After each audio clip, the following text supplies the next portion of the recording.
SNX Marathi, Siddheshwar news express, सत्यासाठी SNX सोबत। सोलापूर जिल्हा नियोजन समितीची महत्त्वपूर्ण बैठक सर्व लोकप्रतिनिधींच्या उपस्थितीत पार पडली। या बैठकीत जिल्ह्याच्या विकासाशी संबंधित अनेक महत्त्वपूर्ण विषयांवर निर्णय घेण्यात आला। सर्वप्रथम 11 फेब्रुवारी 2026 रोजी झालेल्या जिल्हा नियोजन समिती बैठकीच्या इतिवृत्तावरील अनुपालन अहवालास मान्यता देण्यात आली।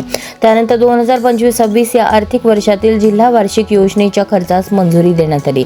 यामध्ये सर्वसाधारण योजनेअंतर्गत 783 कोटी, अनुसूचित जाती उपयोजनेअंतर्गत 147 कोटी आणि आदिवासी क्षेत्राबाहेरील उपयोजनेअंतर्गत 5.44 कोटी पैकी 5.43 कोटी खर्च करण्यात आला। अशा प्रकारे एकूण 935.44 कोटींपैकी 935.43 कोटींचा म्हणजे जवळपास 100% निधी खर्च करण्यात आल्याची नोंद घेऊन मंजुरी देण्यात आली। या बैठकीत 2026-27 या आर्थिक वर्षासाठीच्या जिल्हा वार्षिक आराखड्यालाही मंजुरी देण्यात आली।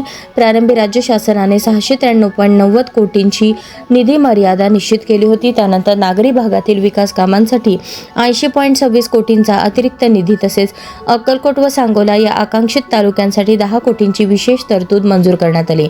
त्यामुळे सोलापूर जिल्ह्याचा अंतिम नियतव्यय 842 कोटींवर निश्चित करण्यात आला। याशिवाय राखीव योजनांसाठी एकूण 182.60 कोटींची तरतूद करण्यात आली। त्यामध्ये नाविन्यपूर्ण योजनांसाठी 29.47 कोटी, मूल्यमापन व संनियंत्रणासाठी 4.21 कोटी, शाश्वत विकास ध्येय सूक्ष्म प्रकल्पांसाठी 8.42 कोटी, महिला बाल विकासासाठी 25 कोटी, शालेय शिक्षण व क्रीडेसाठी 45 कोटी, दिव्यांग कल्याण व सक्षमीकरणासाठी 8 कोटी, गृह विभागासाठी 24 कोटी, गड किल्ले संवर्धनासाठी 24 कोटी, आपत्कालीन व्यवस्थापनासाठी 14.50 कोटींची तरतूद करण्यात आली।